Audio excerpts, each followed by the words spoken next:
טוב, בוקר טוב, בשם השם נעשה ונצליח, שנזכה להגדיל תורה ולהאדירה, amen, amen.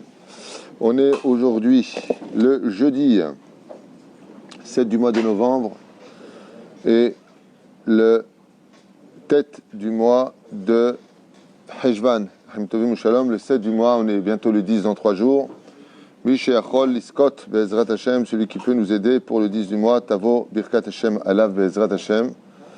On remerciera d'ailleurs de par cette occasion aussi Jonathan Bar David Ayakar, Shemvrech Otra, Mme Greenstein, si je me prononce bien, qui a acheté un chiour, Atel ATA, Didier et Sophie Genoun, Sandra Katsuto.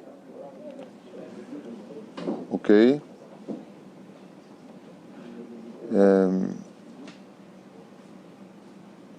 En même temps, j'en profite pour souhaiter une grande réfoua shlema pour tous les malades d'Israël. Chut, rabotai, shiur. Morat Imiak Doshav Torah Ginette Shoshana et Michel Malka Benot Mesaouda Dibatela Shirel Perla Simcha Bat Alison Mazal Sarah Talia Bat Efrat Miriam Ira Sarah Soufan Yirmiyahu Avram Ben Mesaouda Ben Arosh Frej Ben Asher Naomi Naama Bat Noah Eden Bat Simcha Eliyahu Amar Ben Ali Simcha Shimshon Ben Shimon Salomé Rachel Perla Chaya Bat Miriam ולאלף אלפי הבדלים, יצחק בן ססיה, לעילוי נשמת כמובן, מרסל בת חסיבה, רות בת שרה, בלנש בת אפרת, שירל, שרה, בנות קרן, ג'סיקה, יצחק בן רבקה, אליהו בן אסתר. היום, le shiur sera dédié, Bezrat Hashem, pour Yoni Cohen, qui a resté chez shiur. On continuera, même si on est jeudi, parce qu'on a commencé hier sur les 13 attributs du Rambam, on s'était arrêté à En Logouf et En Lodemutagouf, et on continuera le reste maintenant, Bezrat Hashem. Pourquoi est-ce que je fais les 13 attributs du Rambam qu'on a déjà fait il y a 6 ans ou 7 ans, même plus peut-être, je ne sais pas, parce qu'il est temps de comprendre que la base et la racine de notre judaïsme n'est pas à réformer, n'est pas à transformer, et que tout ce que nous ont livré nos Chachamim, c'est Torah Emet, et qu'elle traverse tous les temps, comme on le verra maintenant. Veshu Kadmon Lechol Kedumim. Rien n'a existé avant Dieu, puisque le mot avant est une invention d'Hachem. La notion de avant, après, pendant, ce sont des notions qu'il a données pour les hommes, qui donnent l'homme dans le défini. Donc on ne peut pas dire qu'est-ce qu'il y avait avant Dieu, puisque c'est Dieu qui a créé le mot avant. La création ne peut pas être plus fort que le créateur, puisque c'est lui qui a créé la création. Donc quand on pose la question qu'est-ce qu'il y avait avant Dieu, c'est comme si je prends l'artiste et que je le mets dans sa peinture. L'artiste ne peut pas être dans la peinture, il peut améliorer la peinture. Mais la reine, il n'a pas, Akadosh Baruch Hu, de provenance, car même la notion de provenance du temps, c'est une création d'Hachem. Mais la reine, beaucoup de gens ne pourront jamais obtenir de réponse de qu'est-ce qu'il y avait avant Dieu, parce que si tu dis rien, ça veut dire que rien a engendré Dieu. Vous comprenez le problème où il est?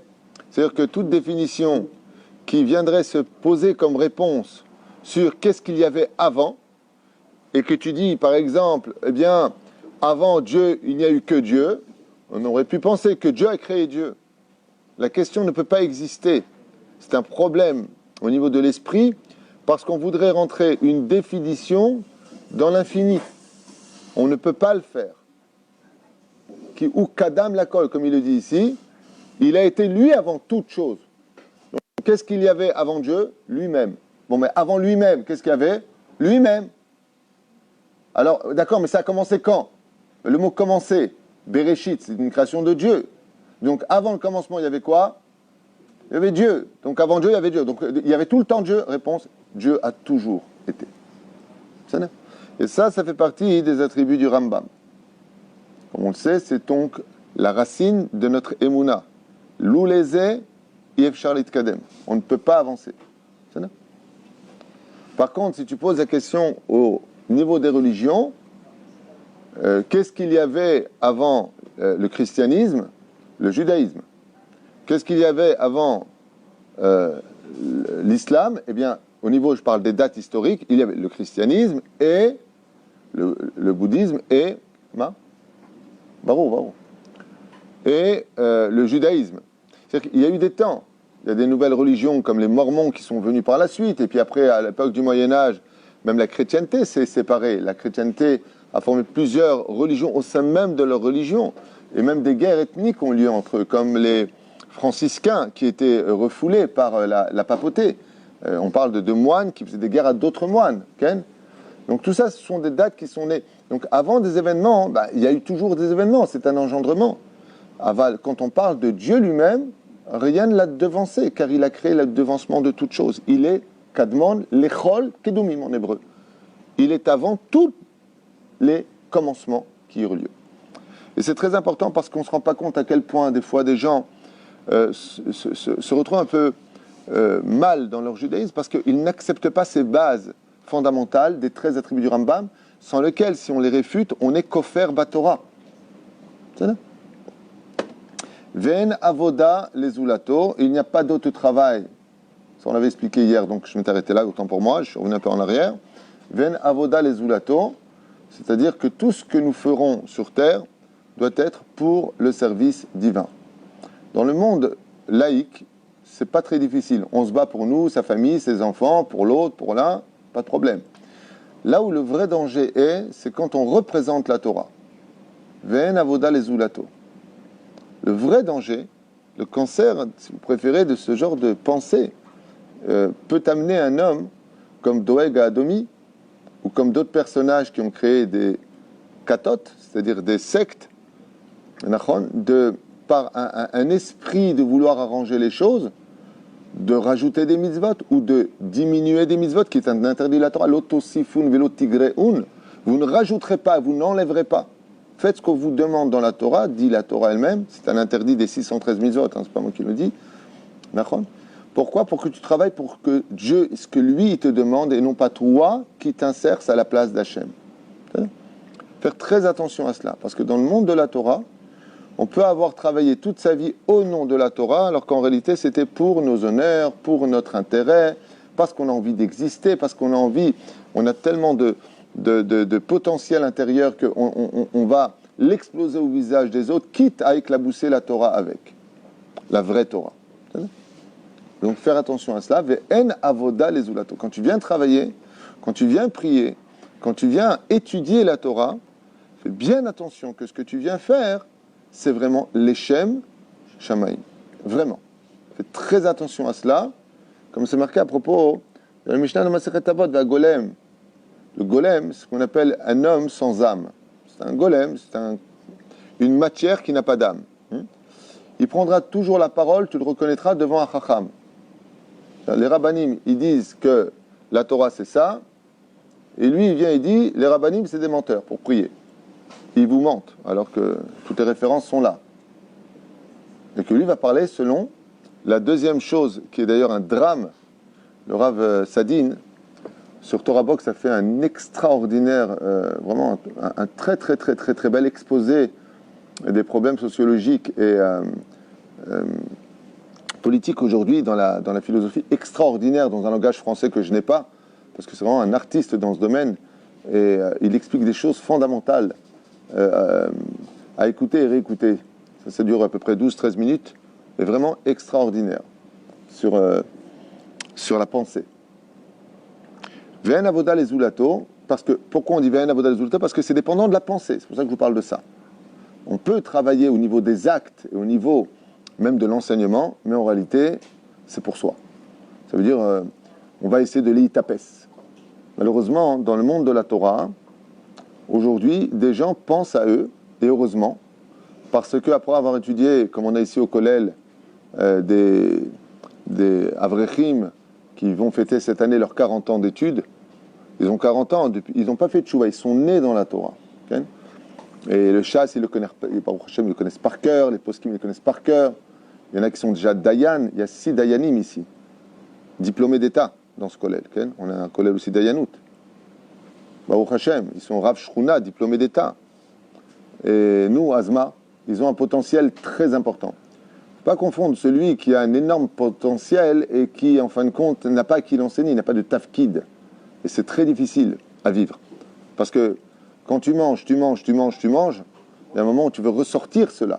Et si tu n'as pas à qui le ressortir, il faut un bitul gamour, c'est-à-dire une annulation totale de ta personne pour pouvoir continuer à étudier cette Torah-là. C'est-à-dire parce que tout ce qui a une entrée a automatiquement une sortie. Même la vie de l'homme. Tu es venu dans ce monde, tu ressors de ce monde. C'est très difficile. Et de dire que En Avoda le Zulato, ça demande un travail et un effort constant chaque minute de nos vies. Pareil dans la vie du couple. Pareil dans l'éducation. Tu m'énerves. En Avoda le Zulato, c'est pas ton fils. Il y a 3 associés. C'est à toi, c'est à moi, mais c'est surtout à Dieu. On est 3 associés. Le problème, c'est que Dieu, il a la meilleure partie de l'enfant. Il a sa neshama. Donc fais gaffe qu'il ne la prenne pas. Ma peroucha d'avar, il va te laisser ce que toi tu as donné. Les os, le sang, le corps, il va te le laisser. Il va lui prendre la neshama. Les enfants, fais attention que ce soit les shem shamaim. Ve'en avoda, le travail de façon générale, les zulato. Quand tu viens t'occuper de ton enfant, quand tu viens t'occuper de ta famille, quand tu viens, tu as assez les shem shamaim. Fais ce que Dieu te demande et ne laisse pas tes pulsions l'emporter sur les directions de ta vie. Ça s'appellerait de l'avodazara, la colère. Yoda marchevot bene Adam, c'est une des choses qui m'épate le plus au monde. Cette phrase-là, chaque fois que j'arrive dessus, j'ai une crainte qui m'envahit. Je ne sais pas si vous comprenez ce que je veux vous dire. Veyodea marchevot bene Adam. Imaginez que je vous amène devant 10 personnes et que je vous donnerai, par exemple, par abracadabra, la force de savoir tout ce qu'ils pensent. Au bout de combien de temps vous aurez mal à la tête? C'est inimaginable. Déjà, tu as vu une personne qui est compliquée, tu as besoin de 2 jours de repos pour te remettre. Ouais. On dit même que les psychiatres eux-mêmes, ils ont besoin de psychiatres. Vous savez ce que c'est difficile d'absorber les défections de l'esprit? Très compliqué, très compliqué. Boré Olam, sur 1,6 milliard de Chinois, 1,3 milliard à peu près d'Hindous sur Terre, sur les 320 millions d'Américains, sur je ne sais pas combien de millions de Russes, dans le monde entier, on est 8,5 milliards d'individus. 8,5 milliards, qui pensent tous de façon différente, avec des empreintes digitales différentes les uns des autres. Boré Olam, c'est et lit au même moment tout ce que nous pensons, disons, il écoute, et faisons, il voit. Aïn ro'a, ozen shoma'at, vechol ma'asecha besefer nichtavim. Je ne sais pas si vous comprenez ça, mais des fois à l'aéroport, ou quand je viens à des mariages et que je vois une foule de monde, je me dis, imagine que maintenant, il te donne la possibilité d'entendre tout ce qu'ils disent. Tu deviens fou. Tu peux pas. Qu'est-ce qu'il a dit lui? Je ne sais pas. Attends, tout se mélange. C'est impossible. Le Créateur du monde est capable d'être une dimension qui est impossible pour nous d'analyser. Veodea marchevot bene Adam. Vous comprenez ce que je dis? Il lit au moment où tu penses. Ça va beaucoup plus loin que ça. Là, c'est du pshat, ce que je veux dire. On n'était même pas comme ça. L'homme veut penser au bien. Dieu lui amène à son esprit les pensées du bien, mais dans plusieurs domaines. Parce que ce n'est pas vraiment le bien qu'il voulait. Il va lui proposer un petit peu il veut penser au mal, il va permettre au Yetzer Hara de lui sortir des archives les mauvaises pensées. C'est-à-dire que même au niveau des pensées, le libre arbitre existe. Je ne sais pas si tu comprends, c'est un truc de malade. Quand tu vois ça, que Boré Olam, il est capable en une seule seconde de juger toute la terre, de créer d'entendre un poisson qui souffre parce qu'il est mordu par un autre poisson. Et tout cela pendant qu'on dort, qu'on parle, qu'on danse, peu importe ce que tu fais, il est là dans tout.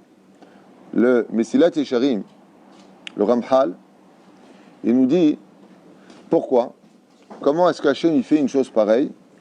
Il dit parce que toutes les créatures du monde, okay, pour qu'elles puissent exister, c'est Dieu lui-même qui les maintient. Ça veut dire qu'il y a une parcelle divine dans tout ce qui existe sur Terre. Dieu est inclus dans chaque chose. C'est la force de la Chassidoute d'ailleurs. Et ça a été la force du roi David ou de Rabbi Akiva. Mikol milamda iskalti ki edevotecha sichali. J'ai pu m'assurer de toutes choses. La doucha dit Rabbi Nachman, de la chassidoute se trouve dans le fait que de voir même dans une chose la plus ridicule au monde, Hachem. Hachem est partout. Partout, partout, partout, partout. Il peut être à côté de toi en train de parler pour te donner un message. Un mec qui parle à côté en disant j'ai perdu trop de temps dans ma vie. Il parlait avec quelqu'un, lui. Il a fait en sorte qu'il soit juste à côté de toi pour te dire que tu perds toi aussi beaucoup de temps et que ta vie avance vite. Baba, Tishmatov. C'est Zohar qui dit ça. Zohar il dit, quand tu entends une chose, ou tu vois un accident, quoi que ce soit, et que ça vient à tes oreilles, ou que tu le vois, il y a un rapport avec toi. Il y a un message pour toi. Il y a un message qui vient à toi. Sinon, Boré Olam, comme il a fait, il a caché à Metouchelach, le déluge, pour ne pas qu'il souffre parce qu'il ne méritait pas de souffrir. Donc ça ne concernait pas Metouchelach. Aval Noarkem. Pourquoi? Pour lui faire comprendre que nous. C'est là. Comme dit ma petite fille, nous. Je la bénisse.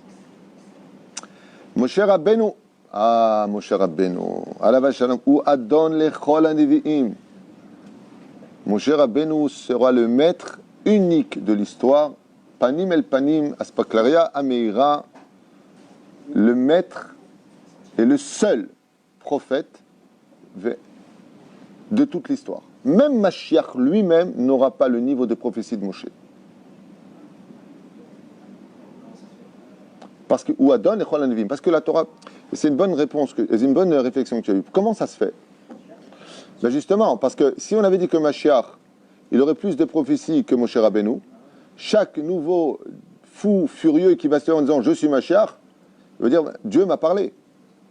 On entend de plus en plus autour de nous des gens, mais presque tous les 2 jours, qui disent j'ai eu une révélation. Dieu m'a parlé. Il y en a même qui se permettent de trafiquer la Torah, qui n'ont aucune référence, qui insultent nos rabbinim et qui disent c'est de moi, je pense. Imaginez que demain matin, je viens de vous voir et je vous dis chers frères, chères sœurs, le Seigneur m'a parlé. Il y en a. Des détractés, il y en a. Des drogués, des gens qui se saoulent, et d'ailleurs qui saoulent les autres. Il y en a beaucoup. C'est une maladie aujourd'hui qu'on appelle le syndrome de Jérusalem. Et je me suis entretenu avec quelques psychiatres, d'ailleurs avec qui je travaille, des psychologues qui m'ont dit que Bémet, il y en a de plus en plus. C'est pas une blague, hein, je ne me moque pas. J'aimerais bien en faire une blague et dire je rigole. Je rigole pas. C'est là qu'est le problème. Il y a de plus en plus de gens qui sont fous. Il y a énormément de schizophrénie de plus en plus qui se lève. D'ailleurs, c'est un shiur que je compte faire en France. Ça s'appelle les maladies de l'âme. Makoré Bador Azé. Makoré. Mamash. Où est-ce qu'on va? Le Shéat Torah, il y en a même qui font absolument rien et qui se permettent de critiquer des falsificateurs, Shem Yishmor V'Rahem, et ils se permettent de casser du sucre sur ceux qui font pour dire, voilà, eux ils se critiquent sur les réseaux pour briller un petit peu pour une audience, alors que moi je m'occupe du peuple. Allez, vaille que tu fais le quart de ce que je fais. Allez, vaille, avec toute l'humilité confondue. Allez, vaille. Allez, vaille. Torah Kula Nutuna Min Hashamaim. Que toute la Torah n'est pas de l'homme, mais qu'elle nous a été donnée du Très-Haut. Akadosh Baruch Hu. Toute la Torah est divine et n'a rien à voir avec les décisions des hommes. Car il faut savoir que la Torah que nous avons reçue, la Torah écrite et la Torah orale, sont divines. À un tel point que l'hypocrisie s'est installée dans les sectes. Les libéraux, les réformistes, les conservativistes, qu'est-ce qu'ils font? Prenons les libéraux, ils mettent les tefilines. Ils mettent des mezuzot. Qui t'a dit de mettre des tefilines? Où est-ce que c'est marqué les tefilines? Vous trouverez ces écrits-là dans Tana Debiliaou. C'est-à-dire c'est un qui veut porter plainte, qui porte plainte contre Elionavi parce que c'est dans son livre qu'il le marque. Il dit tous les trafiquants sont hypocrites. Pourquoi? Parce qu'ils font le supermarché des mitzvot. Tu mets des tefilines. D'où tu sors qu'il faut mettre cette tefilines? Dans la Torah, c'est pas marqué. C'est marqué dans la Gemara. C'est marqué dans la Halacha. Cette même Gemara et cette même Halacha te dit comment te comporter. Ah, pourquoi tu trafiques? Pourquoi ça tu prends et le reste tu prends pas? Tu mets des mezuzot. Où est-ce que c'est marqué qu'il faut mettre une mezouza, ce qu'il y a dedans, à droite ou à gauche, en larson, allongée ou droite, Marloket Rashi, Rabbeinu Tam? Qui t'a dit? Qui? Où tu trouves ça? Dans la Gemara, dans la Halacha. Donc si tes références sont la Torah orale, tu dois accepter toute la Torah orale. Après, il y a beaucoup d'hypocrisie dans ce domaine et beaucoup de tromperie. Seulement, ça me convient. Le Yetzer Hara, il dit, ça me convient, c'est comme ça que moi, je vais vivre mon judaïsme. Il n'y a pas de problème, mais n'appelle pas ça du judaïsme. C'est pas du judaïsme. Le judaïsme, c'est la Torah écrite et la Torah orale. Sinon, c'est pas du judaïsme. Ça s'appelle faire ses courses. Fais ce que tu veux. Mais c'est pas de la Torah. Et encore une fois, je le répète pour finir, si une personne fait teshuva et qu'elle ne peut pas tout faire, doucement, doucement, je lui conseille d'aller doucement, doucement, ça ne s'appelle pas du réformisme ni du libéralisme. Chaz v'shalom. Ça s'appelle une évolution, léat, léat. Si Dieu a pris 6 jours pour faire son monde, moi j'ai au moins 60 ans peut-être pour faire le mien. Léat, léat. Aval d'en faire une politique de vie en disant non, la Torah c'est comme ça et c'est tout. Aujourd'hui, il y a même des femmes qui lisent la Torah au Sefer Torah. Le Yetzirah des Chova pour sortir Shabbat les autres. Mais toi-même, tu ne te sors pas, tu veux sortir les autres. C'est quoi ta référence? Qui a parlé? Donne-moi le nom du Chacham. Il y a même un, ce qui paraît, le sorti que l'homosexualité, c'est pas quand 2 hommes vont ensemble. À ce qui paraît, ce qu'on m'a dit hier. Je suis tombé des nues. Ce qui paraît, c'est quand c'est un hétéro qui va aussi avec un homme et qu'une femme. D'où? J'accepte. Juste, tu montres qui? D'où ça vient? Montre-moi. Parce que le Rav Shlomo Amar, chez Badel Haïmaroukim, avec qui je me suis entretenu sur ce sujet-là, qui était le grand rabbin d'Israël, qui connaît beaucoup plus de le Rav comment il s'appelle, le Rav Sitruk, grand rabbin de France, pareil. Et tous les gdolim avec qui j'ai pu m'asseoir sur ce sujet-là, pour comprendre et poser les questions, ont tous compris comme moi je l'ai compris. C'est un homme et un homme. Ça s'appelle Mishkav Zachour. Mishkav Zachar. C'est le forage Batora. L'orak Batora, comme un korot. Non, c'est ce que je pense. Tu penses. Pense-le pour toi, mais pas penser des âneries aux autres. C'est dommage de faire perdre du temps aux autres pour essayer de plaire à certaines personnes pour te faire un peu d'audition. C'est dommage. C'est dommage de perdre ton temps à trafiquer la Torah. Parce que ça s'appelle Messite.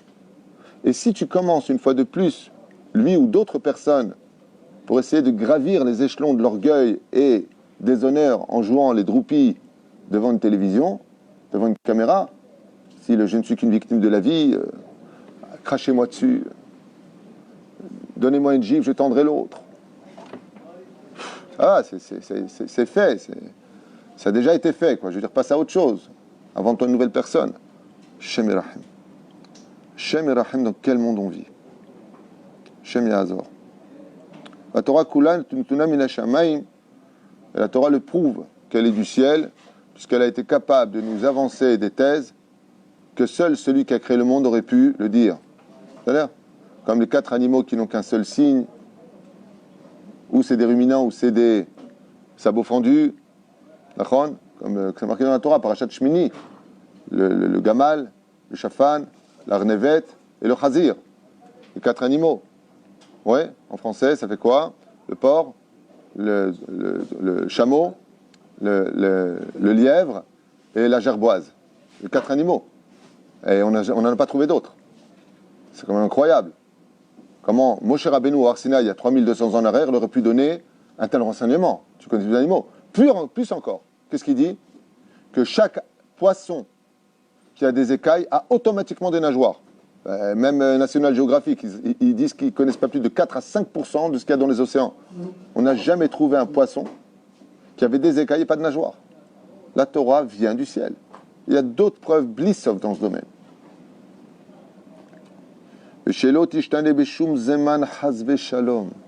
La Torah n'est pas à changer, elle traverse tous les temps. Donc cessons de vouloir changer la Torah, dit le Rambam. C'est la Torah qui est venue te changer. La Torah, elle est divine. Toi, tu es là aujourd'hui, demain tu ne seras plus là. Et après cela, qu'est-ce qui a marqué? C'est lui qui, chazve shalom, vient changer la Torah. C'est lui qui vient, chazve shalom, pour essayer de briller en se servant de la Torah comme une couronne sur sa tête. Akadosh Baruch Hu ma'anish la rechaim. Ne crois pas que ceux qui sont rechaim, les mécréants, s'en sortiront. Ma'anish, ça fait partie de la Emouna des 13 attributs du Rambam. Tu dois être conscient, comme je l'ai dit hier à propos d'une personne. J'ai dit, le pauvre, il ne se rend pas compte, cette personne-là, du onesh qui l'attend. Hashem Erachem. Hashem Erachem. Umshalem sachar tov la tzadikim. Et ne t'inquiète pas, celui qui est resté droit avec Hashem, il y aura un salaire. Il y aura un salaire. Oilaim beyom adin, oilaim beyom atochacha. Akol yavi akadosh baruch hu la mishpat. Tout ce que tu as pensé, dit, et là, à l'époque, il critiquait le Rav Ovadia Yosef Zatzal. Ces mêmes gens aujourd'hui sont morts. J'étais mort de rire. Pourquoi? Parce que quand ils sont partis, chez qui on les a amenés, qui va les juger? Selon les Mekoubalim, les Rechaïm sont jugés par leurs propres démons. Les Benonim par les Tzadikim qui sont décédés, et les Tzadikim Gmurim par Akadosh Baruch Hu lui-même. C'est ça? C'est que ça caché, même si la 24e Mishnah du 4e chapitre de Masechet Avot nous dit ou Aed ou Adayan, les Chachamim ils expliquent Nachon. Le Créateur du monde donne son sceptre au Talmidei Chachamim. C'est pour ça que Tzadik Gozer Hashem Ekayem. C'est là, pas shoot. Veshiavo Melech HaMashiach, Nifseka Halacha, même si Rabbi Hillel dans la Gemara de Sanhedrin il dit il n'y a pas de Mashiach. Veyavo Bezrat Hashem Melech HaMashiach. Malgré tout viendra le Mashiach, le vrai Mashiach, l'unique Mashiach, celui qui va relever le peuple d'Israël et la Torah, reconstruire le Beth Amikdash, ramener les exilés sur la terre d'Israël, réinstaurer la Torah de Moshe d'Israël, un pays qui marchera selon les halachot. Pour ceux qui ne le savent pas et qui n'en veulent pas, bien, vous avez les États-Unis, l'Europe qui vous attend. Parce qu'en Israël, ça marchera que vous le vouliez ou pas. Il n'y a pas besoin d'avoir peur, il n'y a pas plus beau que la Torah. J'ai été chiloni, je suis dati, et grâce à Dieu, je peux vous affirmer que mon seul regret, c'est de ne pas avoir été religieux depuis que je suis petit. La Torah, c'est un monde de vie, de joie absolue. Et là, il lavo Bezrat Hashem, Marzir, Atara le Yoshna. Toute la Médinat Israël marchera selon le Shulchan Aruch. Et les gens pleureront de regret de ne pas avoir compris la Torah, de l'avoir jugée avant même qu'elle le vienne. Chaval al-Azman. Vesham itim atidim lichyot. Et la résurrection des morts, comme il est marqué dans Masechet Sanhedrin 90 Amoud Aleph, qu'un apicorsi, ça commence déjà par la première base de l'histoire, c'est qu'il y aura la résurrection des morts, que la mort n'existe pas, que le cimetière s'appelle Bet Achaim, et qu'on le dit dans la Mida 3 fois par jour, Lishene Afar, c'est pour ça qu'on donne uniquement un pyjama et un drap à nos morts quand on les enterre, parce qu'ils ne vont que dormir. Par le mérite de la Torah, ils se relèveront, Be'ezrat Hashem, et chacun de nous retrouverons tous ceux qu'on a aimés, et on aura compris qu'en réalité, on faisait partie d'une situation temporaire sur laquelle la Emouna nous aurait donné le temps de tenir pour les réponses qui se trouvent Olam Haba, ce monde qui est présent, mais qui n'attend qu'une seule chose, c'est de se dévoiler. Si on arrêtait juste un tout petit peu nos bêtises et qu'on apprendrait à plus s'unir, plus se comprendre et d'arrêter de travailler pour soi-même. Baruch Adonai l'Olam, Amen, Amen.